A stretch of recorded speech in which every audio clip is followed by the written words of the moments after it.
This week on the Eldritch Lorecast. Wait, what was my line? Are you familiar with Lorwyn Shadowmoor? Yes. Would you be excited to see it as a D&D supplement? No. You want to just talk about video games for an hour? In Search of Smugglers' Secrets, it is a Drakkenheim adventure. It's on D&D Beyond. A reasonably deadly dungeon crawl with some cool puzzles. Kobold Press announcing their cosy RPG. Read a workshop and it's putting out the Shire cozy game. Really? Yeah, you get to play as a hobbit in the Shire and just like decorate your home and like make bread and eat cheese. Like, what more do you want? D&D Beyond has put through another errata to the 2025 Monster Manual. All that and more right now.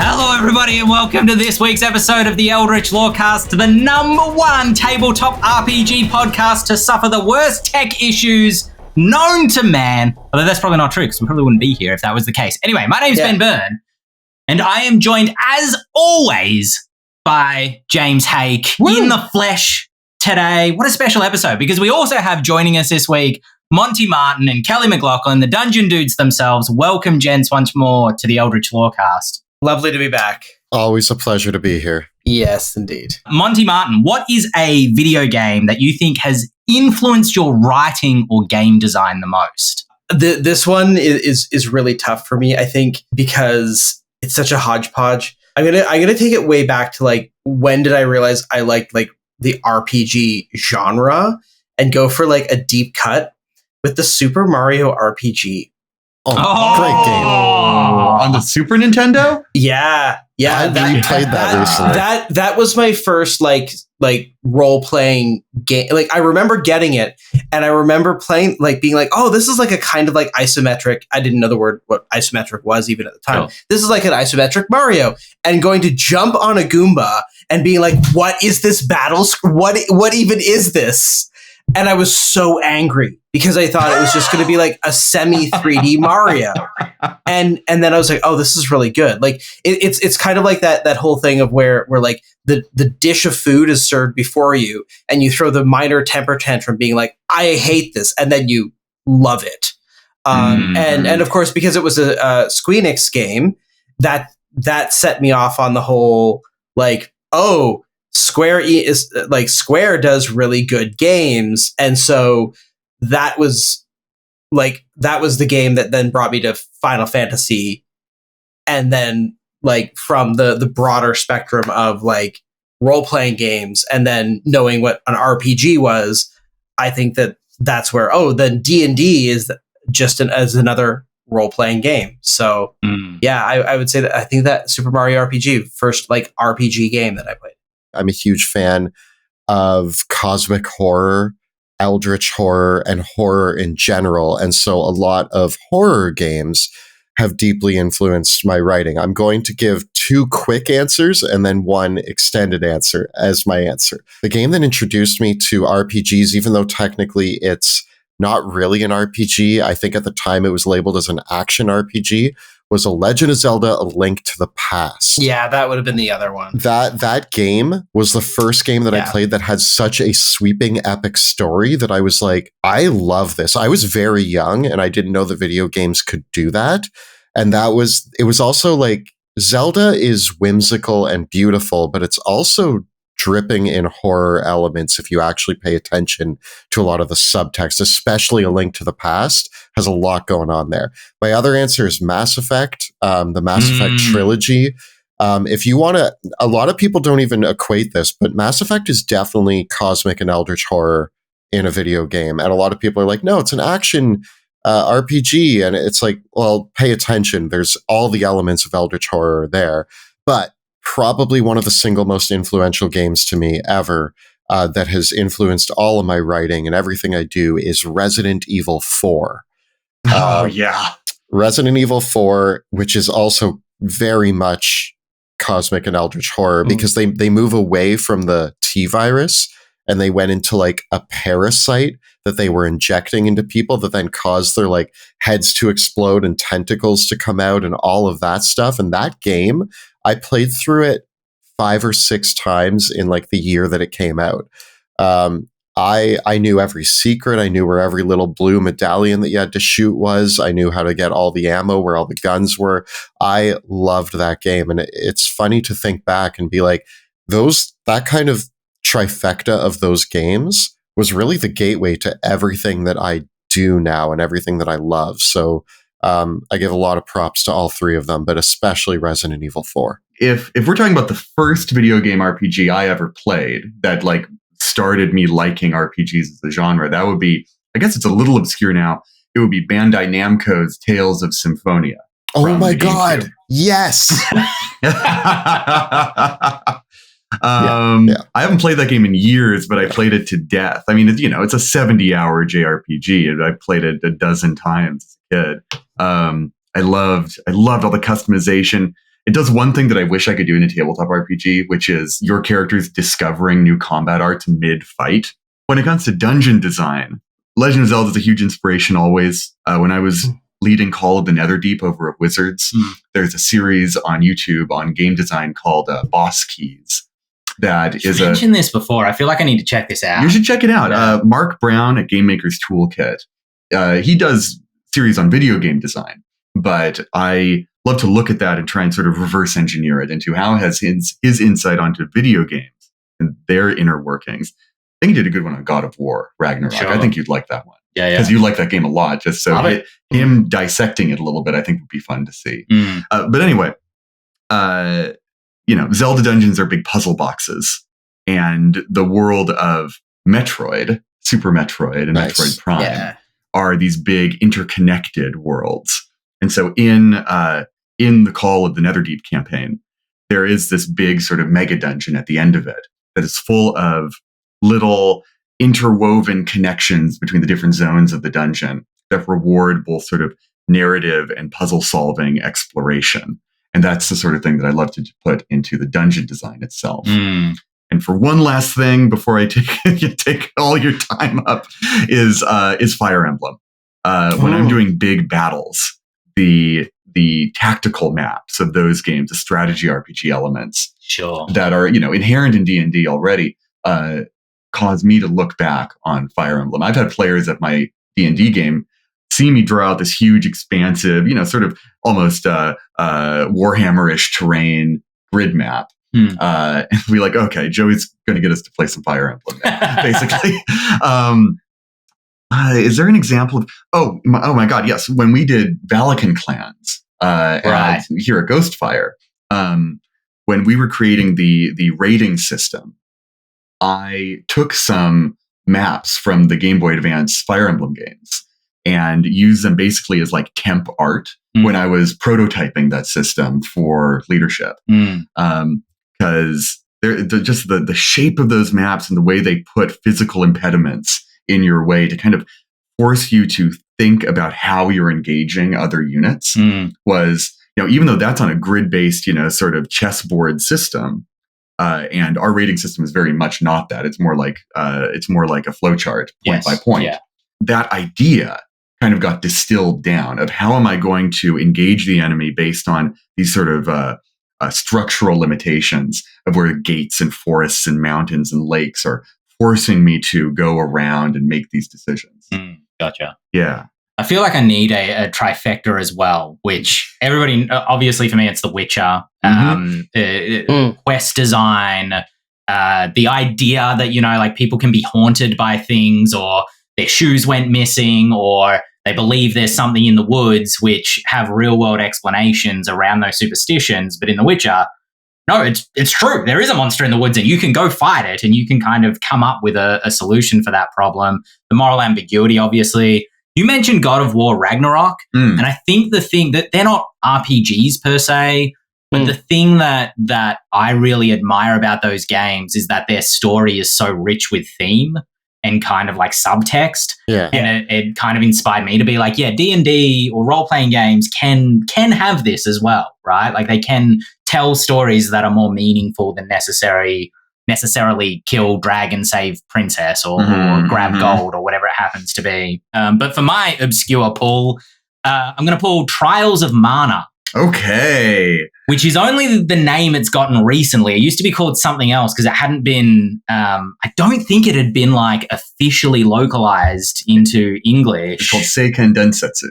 Yes. And I played it on an emulator back when I was a kid. But what that game has is not only choice that molds the story, depending on which character you choose to be your part of your 3 party members, but also the fact that when you unlock the mana stones, you can subclass what your initial character can do, really built that sense of choice and that sense of ownership of the character that I wasn't necessarily getting in a game like even Chrono Trigger or Pokemon. Chrono Trigger. Chrono Trigger. But yeah, Chrono Trigger would be the other one, right? I think I played that just before Trials of Mana. I feel like we've, like, between us all, I feel like we've just listed some of the greatest video games ever created. Yeah, straight up. It's true. Although, you know, we haven't talked about Portal and Fallout, which if we're talking about greatest, for me, Portal is, like, if we're talking objectively greatest, it's probably one of the Portals. You want to just talk about video games for an hour? Yeah. Well, the number 1 video game podcast.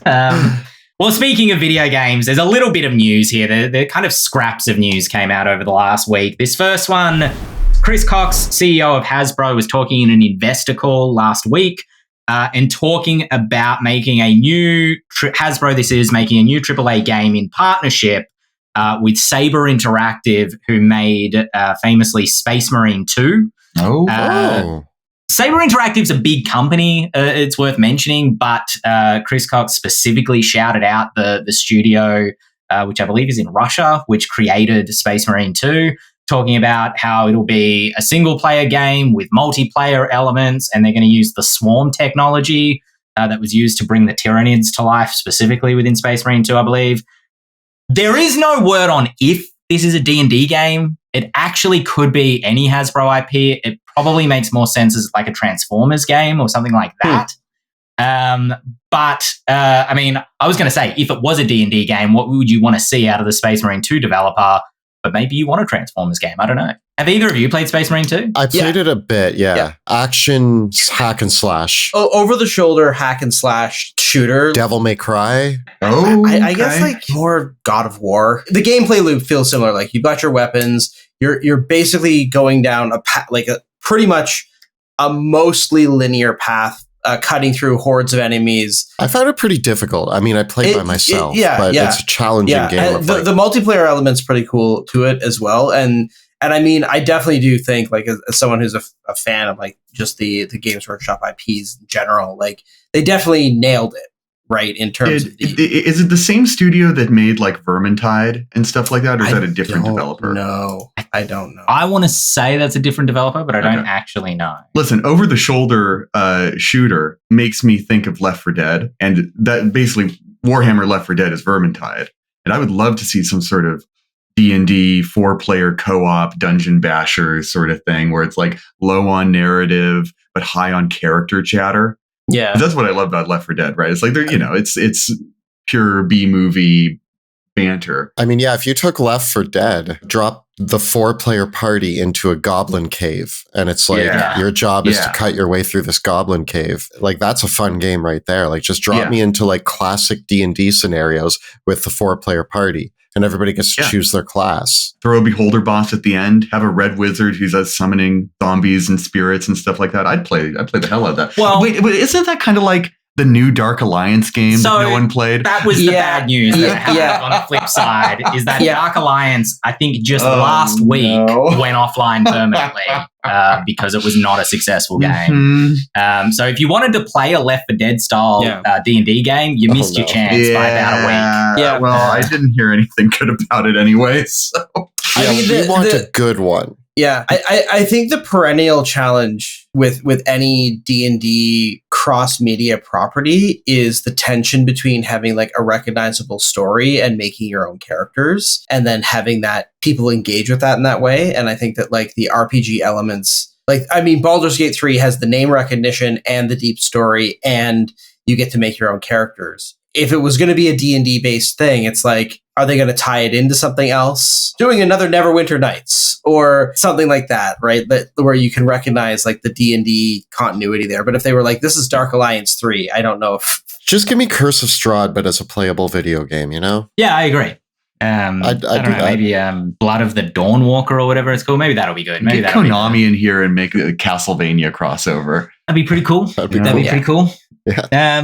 Speaking of crossovers, we have some pretty big news this week. Mm-hmm. There is a brand new adventure that you can get on D&D Beyond right now by one Monty Martin, Kelly McLaughlin, the Dungeon Dudes. It is called In Search of Smugglers' Secrets. It is a Drakkenheim adventure. It's on D&D Beyond. Monty, Kelly, tell us about it. So In Search of Smugglers' Secret is a new adventure location in the city of Drakkenheim that takes a group of adventurers into the sewers below Drakkenheim, searching for a lost smuggler's tunnel that is rumored to be in there that could be a good passageway into the inner city, which is very difficult to get to.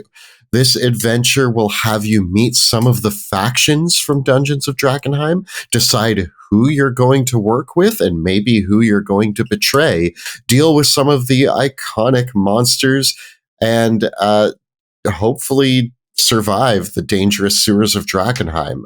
It is a low-level adventure, and it is great for people who are both interested in the world of Drakkenheim and looking for a sample to get started and get a taste of the world that Monty and I have created. But also, if you already own Dungeons of Drakkenheim and you're thinking to yourself, I'm going to get started playing, but boy, do I wish there was a sewer adventure site in this book. Well, you can add this into your existing campaigns as an adventure site for your players to visit. So it works for all fans, new and old, of Drakkenheim. The adventure was inspired by some of the early parts of the original actual play campaign that we couldn't quite figure out at the time of writing Drakkenheim how to best present them in the book. And so we had this opportunity to kind of develop all those out a little bit more and build what is a little bit of a nicely self-contained dungeon crawl adventure. So even for people that aren't running the whole Drakkenheim adventure, are just looking for a little taste to see if their group would enjoy it, or just want like a reasonably deadly dungeon crawl with some cool puzzles. It's a fun, non-linear sort of dungeon crawl that has this nice self-contained element to it that you can run in probably one really long game session or like 2 or 3 shorter ones. Oh, also there's one new monster. Yeah, wait, so how big is this thing? How big is this new Drakkenheim book? It's a 5-room dungeon, but each of those rooms is kind of its own like mini dungeon. Two of the locations are kind of like 3-room dungeons on their own. So that's why it's like a 5-room dungeon with 3-room dungeons as each room in the 5-room dungeon. Yeah.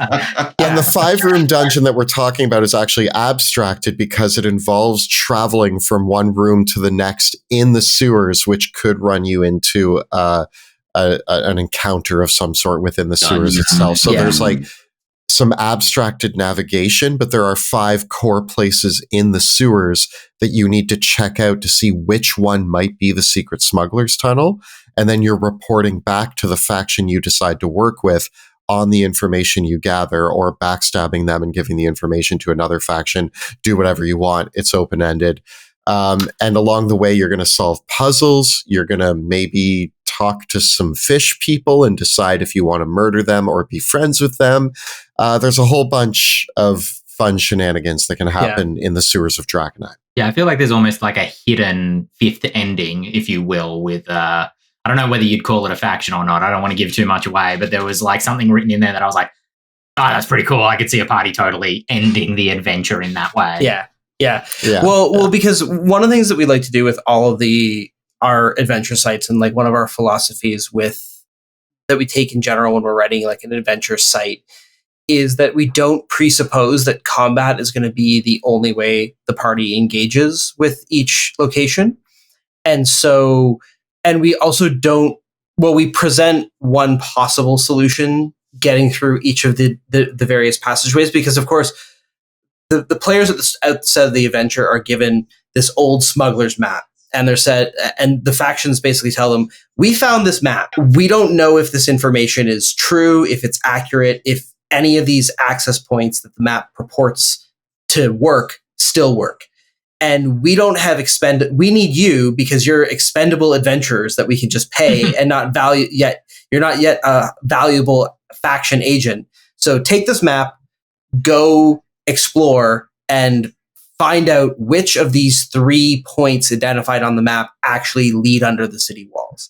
And then each of those 3 points represents this kind of like micro dungeon environment where the players can either figure out, oh, this is actually a direct pathway through that just works, but there's a complication with some monsters that are dwelling there that the players can engage with as combat or interaction. And then the other sites represent places where the players they might be a way under the city walls if the players can figure out the way to do that, which could be everything from actually solving a puzzle to realizing, oh, there's explosives at this other place. We're going to bring those back and blow stuff up and make our own way through. So kind of give a lot of different fun solutions that the players can engage with, and then even decide if they want to double cross the faction that they work with. Oh, it sounds like you give the players a lot of agency to explore and act as they choose. That's our philosophy through all of the Drakkenheim books. It was always intended to be sandboxy. With play, like we present the entire city in the Drakkenheim book as just like, here's all the locations and here's what the factions want. It's up to you to decide how you're going to navigate that. And so even on a micro level, when we're creating a single adventure site for this smaller sample book, it really is still, we wanted to be able to capture the elements that make Drakkenheim special, which is that open-endedness of like, the players get to choose really how they engage with each of the locations and how they engage with the factions. And both of those are really important to the design philosophy that Monty and I take. And to connect that back to like games that influenced us from earlier, this is why like Fallout New Vegas is such like an important cornerstone of like everything Drakkenheim, really. Because, you know, instead of a nuclear wasteland, we have an eldritch contaminated wasteland. But, you know, in Fallout New Vegas, one of the things that always struck me with that was that there was almost every location in the Mojave in the game, there are multiple reasons and multiple quest hooks that send you to those locations and multiple outcomes from what happens depending on which factions you are working with. Like I like several of the vaults. There's one vault that is filled with plants. I remember this one because it's one of those ones where I think almost every faction in the game can send you there for some reason. And so you get kind of embroiled in all these different conflicts and have to decide how you're going to choose things. And of course, because we try to take that idea with everything that we do with Drakkenheim. And of course, with this adventure, it's a little bit more simple than that because one of the things that that's important to us with Drakkenheim is that the low-level characters don't necessarily burn their bridges right away in the adventures. But the possibility of that, like if the players really take things in a catastrophic way, they always can. And they can solve things in different ways. They can navigate things in different things. They especially, you know, in the writing process, one of the things that's always tough is that I'm a big fan of backtracking. I love it when an adventure makes you backtrack, and sometimes not everyone loves it but I love it. I love it. I think we got specific feedback at our initial pitch where they were like, why do they have to go through the whole dungeon twice? And we were like, we thought it was cool. Yeah. And they were like, can we not do that? Can we not do that? Yeah. Because originally the original version of the adventure was that you would explore the passages, and then if you found one of the passages that worked, you had to then take a faction representative and show them that it worked. Right. And in an escort style mission. And we would escalate the situation when you returned that whatever you didn't deal with the first time was now there to mess you up the second time through. But then we simplified it a bit more, and you're kind of just going in one end and coming out the other. But the intrigue of still, there's two factions. In Drakkenheim we have 5 factions. But we simplified this one by doing probably we picked two factions that are very popular with our audience, but that directly oppose each other at the outset of the campaign. And so, one of them says, hey, we found this map, go check it out. And then the other one approaches you on your way into the city, and they were like, that map belongs to us, and this information is valuable to us. So we want to pay you to screw over the other faction and work for us. And then they give you a separate exit point to what the first faction gave you. And so depending on which faction you want to work with, you have to leave the sewer at a different point and give the information you found to the right faction, and thus make mild enemies of the faction you didn't give the information to. Well, it is available on D&D Beyond, as I said, right now in Search of Smugglers' Secrets. It's up for $14.99 USD. If you want to grab it, get a taste of Drakkenheim. Or I believe if you get Dungeons of Drakkenheim and In Search of Smugglers' Secrets together, you get a small discount on them. So go check it out. Yeah, I'm really bad at ending these segments. Speaking of Magic the Gathering, do either of you, Monty or Kelly, because Dale's usually our Magic the Gathering expert on this podcast, are either of you oh boy, Magic players? Oh, yeah. Hey. Oh, yeah. Yeah, I just got back into Paper and all of it this year. I was like, I kind of felt it's like the 7-year itch. It's like once every couple of years, it's just like, I gotta get back into it. And I refuse. Yeah, it's fine. You're free to refuse. No, you're allowed. But I just Monty was like, I think I'm gonna go back in. Are you gonna come with me? And I was like, no, man, I can't. So no, it's been kind of fun. I've been playing both. Online and through Arena, and there's a wonderful game shop that's up the street from our studio that has a really nice community. I mean, in Toronto, you're kind of spoiled for it. Are you familiar with Lorwyn Shadowmoor, the setting? Yes. And would you be excited to see it as a D&D supplement? No. I'm completely indifferent to that. I think that by a country mile, Ravnica was the most exciting Magic set to put as a D&D setting. Sure. I think Lorwyn was actually the set that came after Ravnica. Right. And Lorwyn was actually like when I stopped playing Magic. I think the other one I would have been more excited about, and I think a lot more people probably would have been excited about, would have been Innistrad. But I feel like they feel like Innistrad, Strahd von Zarovich, Ravenloft, like maybe it's not a lot of new ground. So maybe Lorwyn feels like it's addressing a niche that they're looking at in their settings.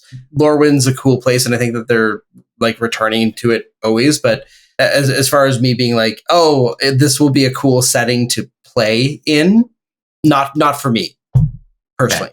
Yeah. For folks that don't know, so Lorwyn Shadowmoor, I believe. Please, Magic the Gathering fans, don't eat me. It's kind of like a dual setting where it's kind of fae feeling, kind of animal spirit. A lot of folk are playing fae spirits that live in the forest of Lorwyn, which is very idyllic, and it's the ever summer, and things are really nice there. But then it changes into Shadowmoor and kind of plays with that duality of the fae between the summer courts and the winter courts. And so, Wizards have announced that they're doing a supplement book like the Ravnica book from a few years ago. I don't know when this is meant to be coming. They said earlier in the year that there was like an October mystery book that was unannounced on their slate for this year. I don't know if that's filling that slot or whether it's coming early next year. It's a fine branding opportunity, but why not just make a Feywild book? We got Wild Beyond the Witchlight. We've got Domains of Delight already. I feel like as cool as Lorwyn is, and I'm not a huge Magic head either, if we're dealing with the duality between Fae and Shadows, D&D's got that already, you know? Let's do something that leans into the D&D multiverse of Wizards love so much. I think they're trying to capture the crossover, though, in a way that, like, let's get more people playing D&D, and there is value in that. But at the same time, as a person who got out of Magic like 12, 15 years ago, it's all new to me. So like you throw me a setting from Magic and I'm like, cool, new D&D setting, neat. I know nothing. So like you guys say whatever, Lorwyn Shadowmoor, and I'm like, new D&D setting, neat. I feel like there's other settings that I might have put higher than Lorwyn for a D&D crossover, especially for breaking new ground. Like one of the ones that I would be like, okay, now you got my attention. The Kamigawa plane of Magic. This was like also part of my prime time when I played Magic. It came out after Mirrodin, which Mirrodin, if you don't know, was probably the most overpowered set Magic the Gathering has ever made. Like in the modern era of Magic. So like you go back to the 90s, there's some broken stuff, but then Mirrodin was like the first set that had the redesigned card face, and it was like it blew the doors off the power level. And then Kamigawa came out afterwards, and it was not nearly as powerful. But I think that both of those settings, both Mirrodin's really cool because everything's an artifact in that world. Like it's a weird, like everyone has like metal growing out of them, and they're like even nature is existing because I think the story of it is that it turns out that the whole world is artificial. And like that, like I would have been here for Mirrodin. And Kamigawa is really cool because they came back to Kamigawa and they progressed technology in Kamigawa. So it started out as very much a like feudal Japan inspired setting, and then they went cyberpunk with it. And that was pretty recent too, wasn't it? And that was very recent. Yeah, and I think the cyberpunk Kamigawa, like just in terms of the flavor, the design, everything, really, really cool. Like I'm here for that. So, and I feel like that represents like something really different. I think what's interesting is to go with what Joey was saying earlier. Why do something that already feels like D&D's doing it when you could do something like that?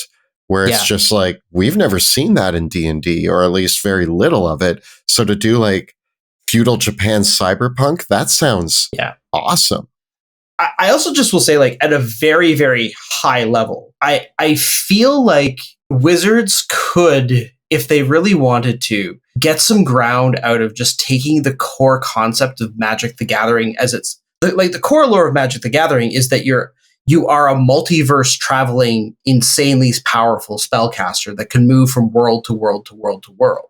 And there's a part of me that's just like, why not release just a source book that covers that idea as a campaign archetype? Or even like, I feel like it would be really cool if they wrote a campaign that was like, the player characters are planeswalkers, but they don't know it yet.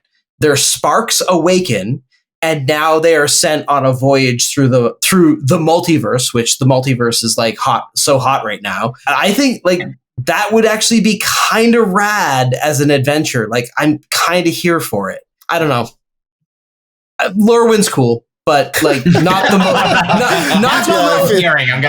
not the most exciting crossover they could have chosen. I feel like the conclusion that we've drawn is anything else could have been cool. Yeah. Well, can they tempt you then with this other kind of slight piece of news? Dragon Delves, which is their dragon-themed supplement. It's an anthology of dragon-themed adventures coming in July.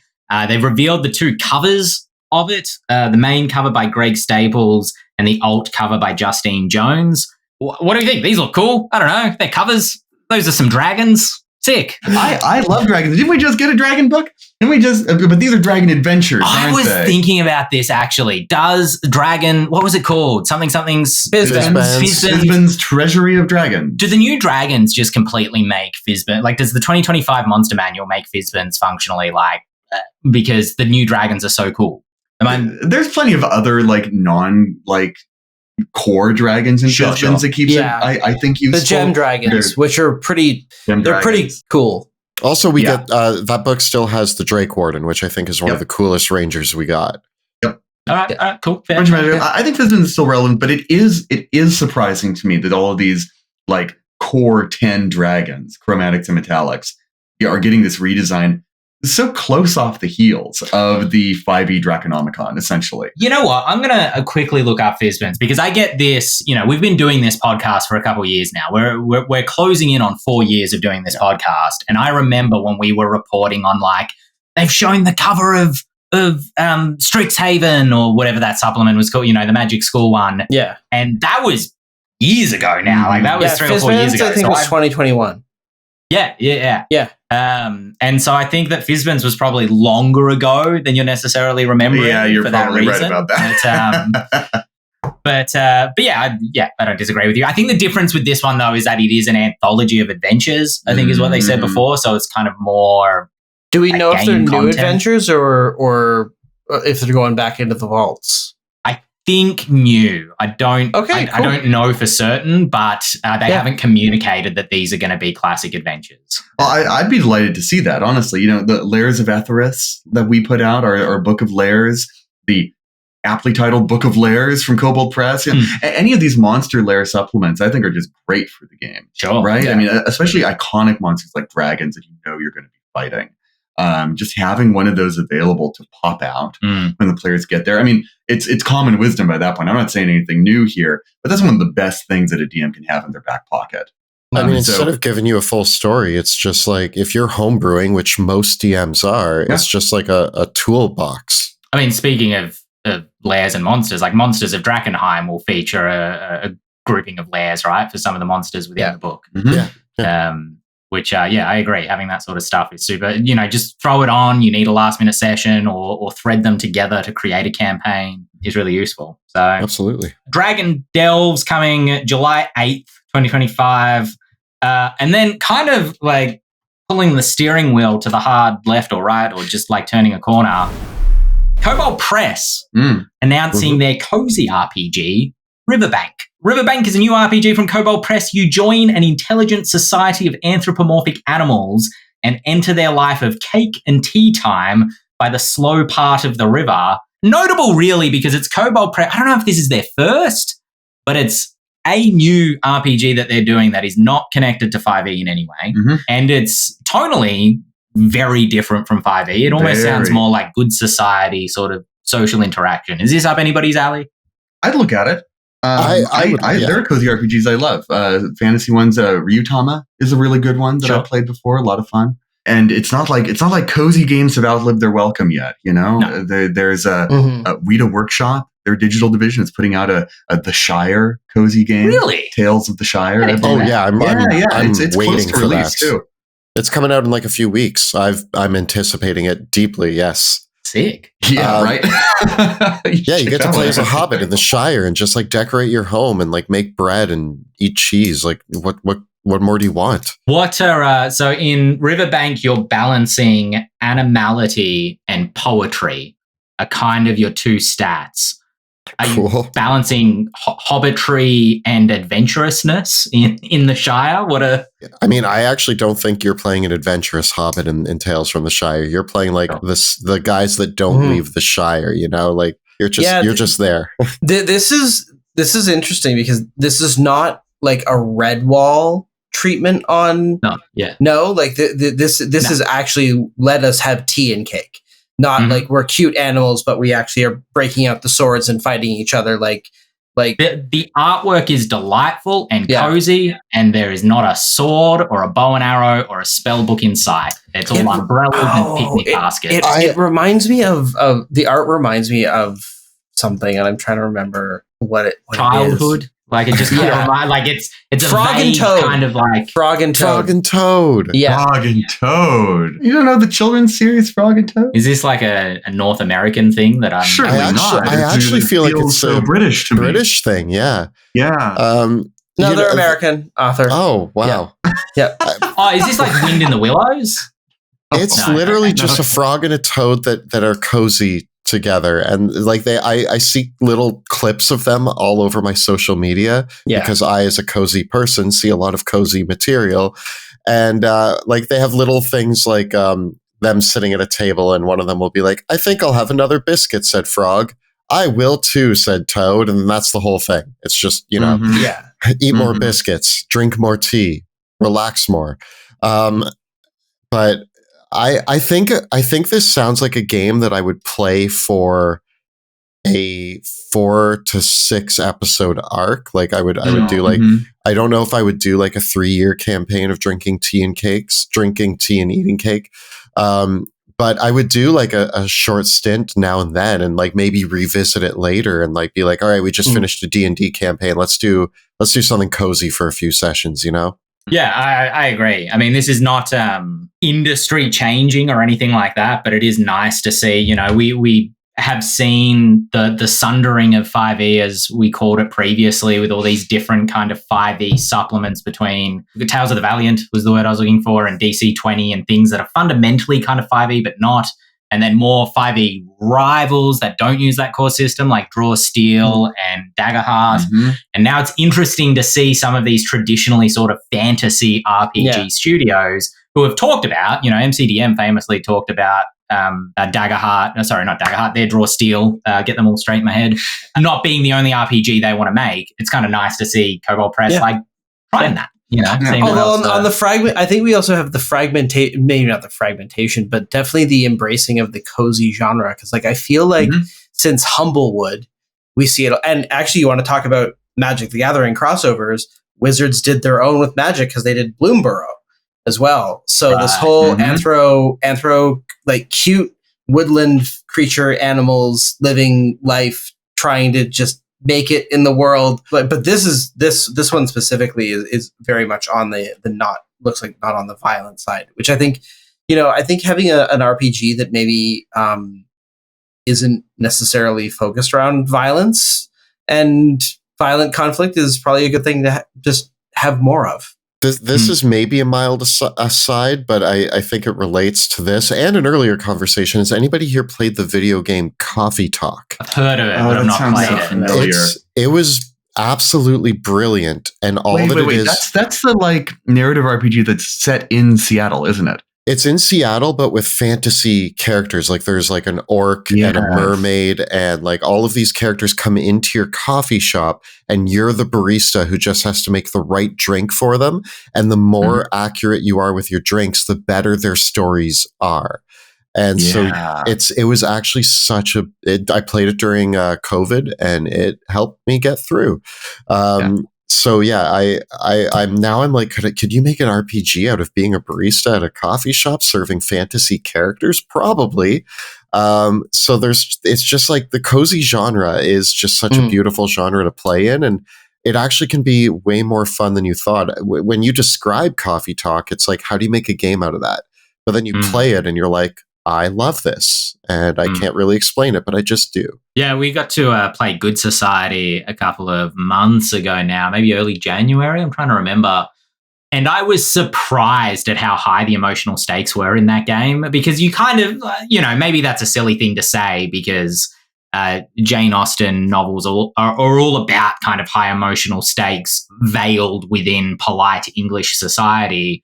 And how society kind of entraps people into certain behaviors. But we ended up role-playing.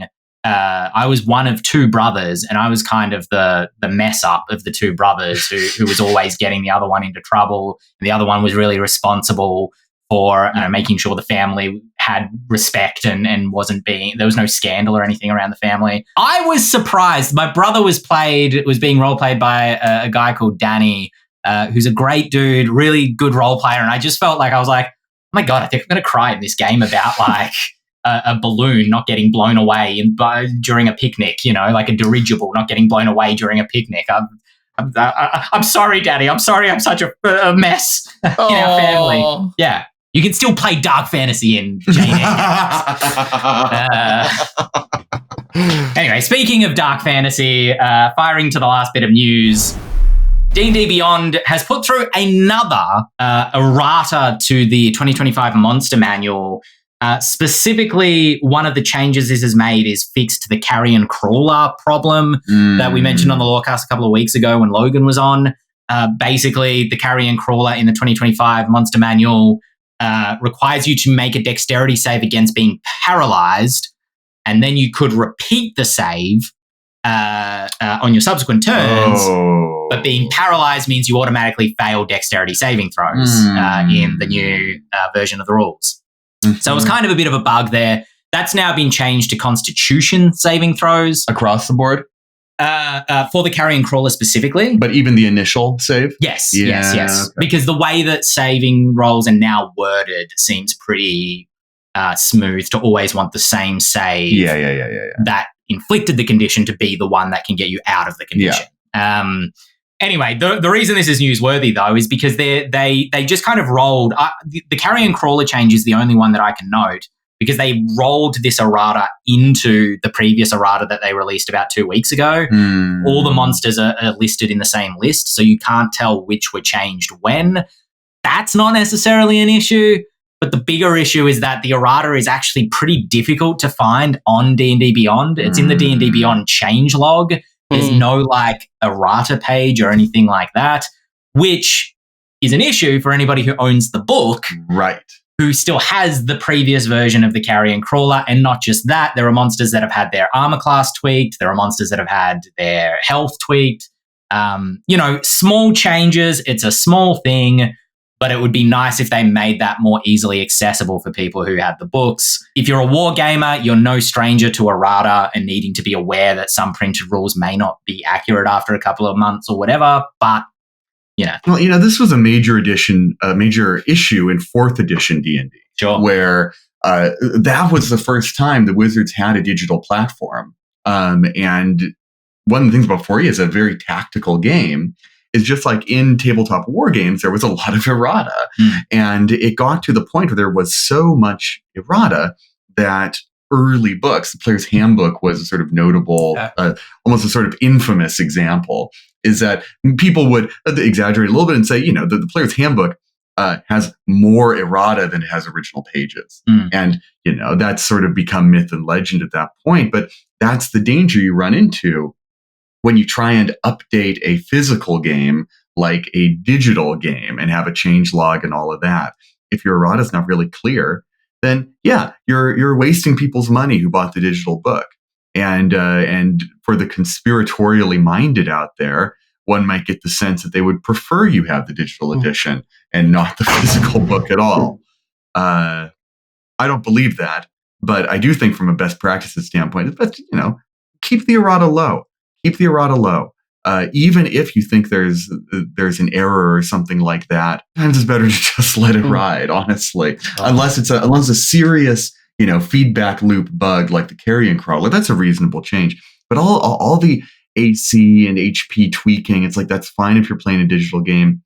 But I think D&D Beyond has convinced some people within Wizards that they are running a digital game and not a game that's printed on paper in a lot of cases. I think it's very challenging, like on the opposite side of things, because especially with a monster book, having recently put through one and having a much smaller team than Wizards, even when you are going through the final math checks on something, it's really difficult to find everything.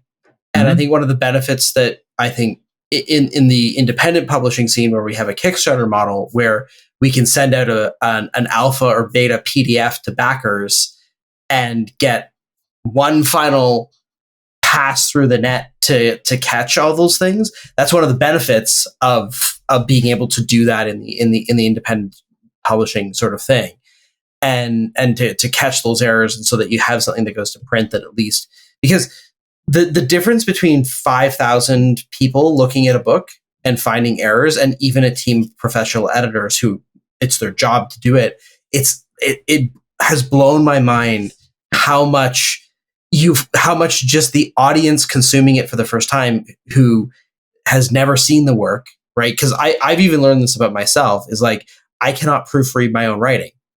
My brain reads the sentence and it remembers what I meant and does not see the errors, right?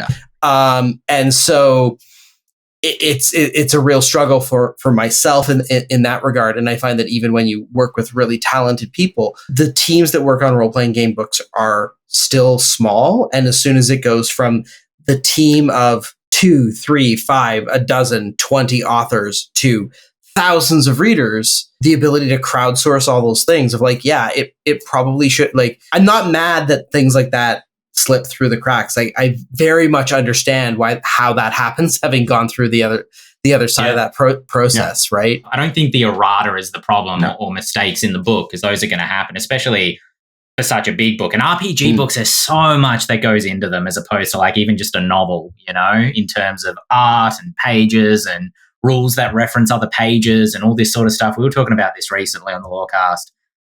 For me, it's just as Teos at Alpha Stream was saying on Blue Sky, it's just, can we surface this a little bit better, for people who use the physical books? Because I honestly wouldn't have known about it if it wasn't for Teos, and I think maybe EN World did an article kind of pointing this out. So that being the case, we are going to jump into, I think we've got time for a quick listener email here. Yes.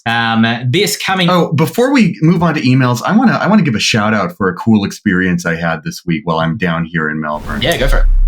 I was down in Preston, which is in Melbourne, if you're not an Aussie. And I went to an escape room called ukiyo, like the Japanese art, the ancient painting style ukiyo-e, the floating world. Mm-hmm.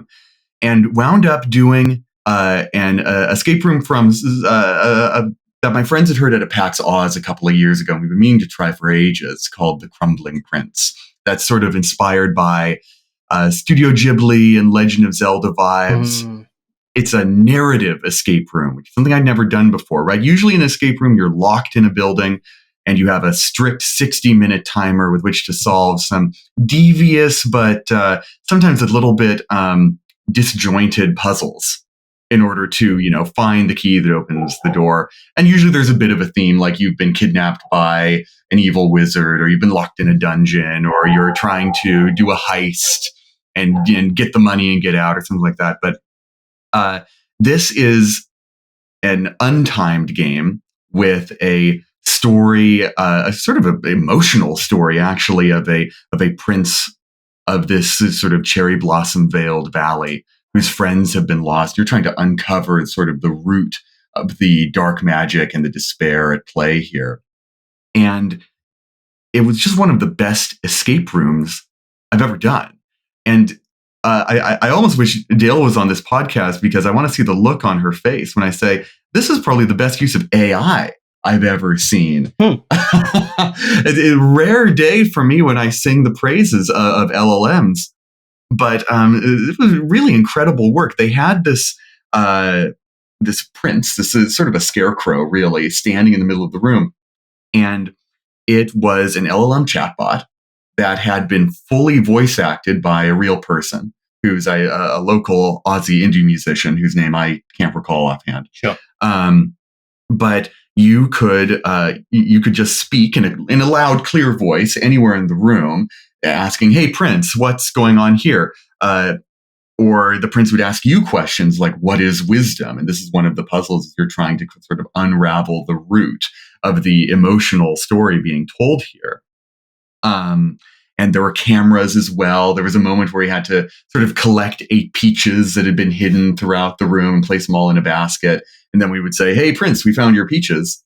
And the cameras in the room would see them.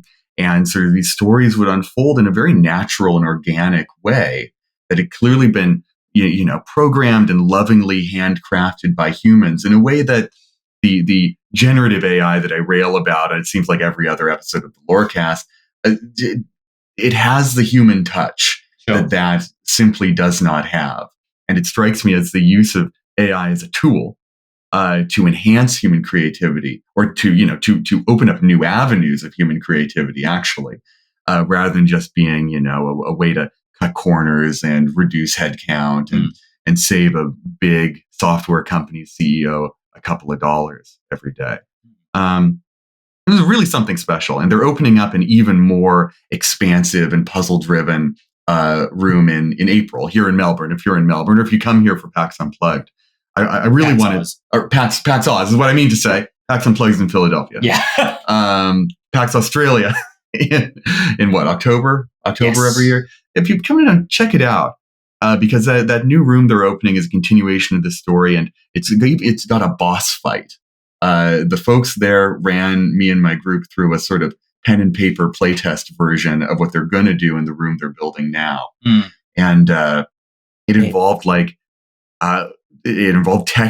tests of speed and reflex in a way that is sort of video game inspired, but I've never seen done in an escape room before.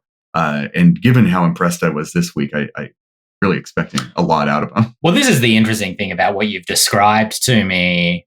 because we've talked about it a little bit before recording today, is that this doesn't sound, it sounds like an escape room in like genre maybe, but it doesn't in terms of like being in a physical space and solving puzzles, so to speak.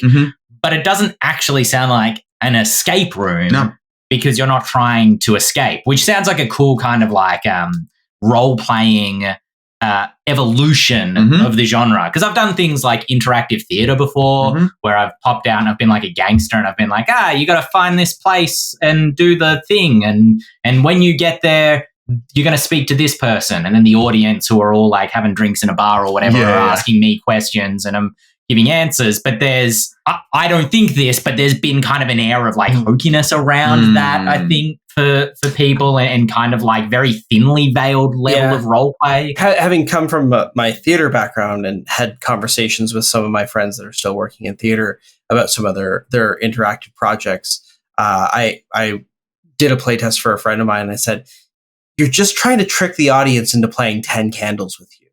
And for my part, I think what's I find very, very interesting is a lot of interactive theater in particular, I think is trying to pull the genre, like pull out from role-playing games. It's very rare when you find an interactive experience like what you're describing, James, that actually captures so much of that thought and integrates technology like that. Yeah. And that's the thing, right? You were talking about this sort of hokiness at play. And as soon as I realized what I was in for, right, that it wasn't a sort of traditional escape room, that's immediately what my worry was too.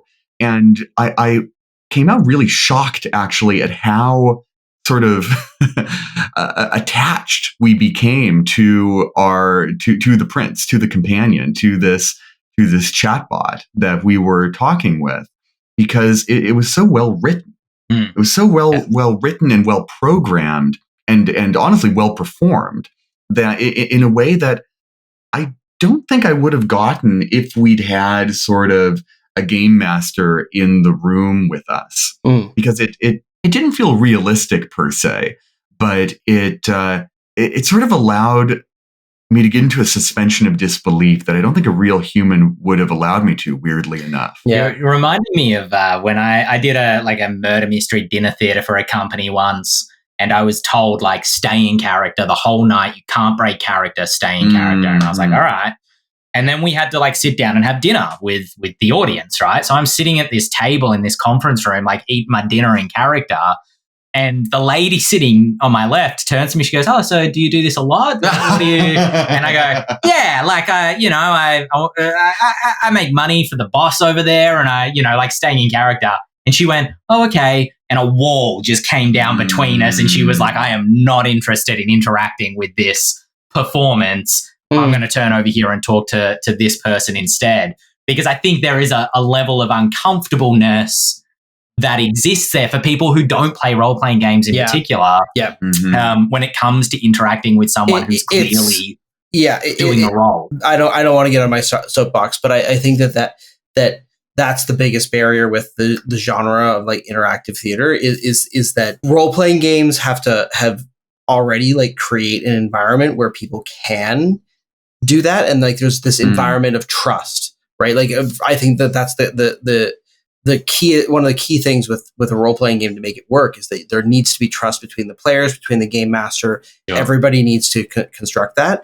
But in an environment where you have an audience that is coming in to interact with actors who they don't know, it's actually really hard to create that level of trust. You have to work really hard to get there. Once you do, you can do amazing things. Just like when you play a role-playing game with a group of people that all trust each other, you can go places that you never would have imagined. That you can go to the dark places, but you can also go to you can tell stories that you just aren't. That trust is like the magic ingredient of a role-playing game, right? And with any interactive experience, really.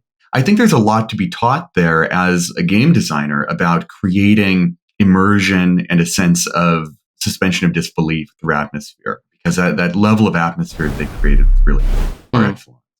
Well, speaking of trust and atmosphere, you can trust that this podcast will be bringing you more atmosphere next week because we've got to end this episode. You can join us live on Twitch. We are here every Monday, 6 p.m. Eastern Standard Time, 3 p.m. Pacific Standard Time, or it is Tuesday, 10 a.m., usually Australian Eastern Time. Monty, Kelly, where can folks find you if they haven't checked out your stuff before? We are over on YouTube at Dungeon Dudes. Awesome. Go check it out. And go give us likes and stuff over there and subscribe, and we'll see you next time. I've been Ben Byrne here with Monty Martin, Kelly McLaughlin, James Hake, and we will be back next week with another episode of the Eldritch Lorecast. Wabada woobada! Can't remember the sign-off that we came up with.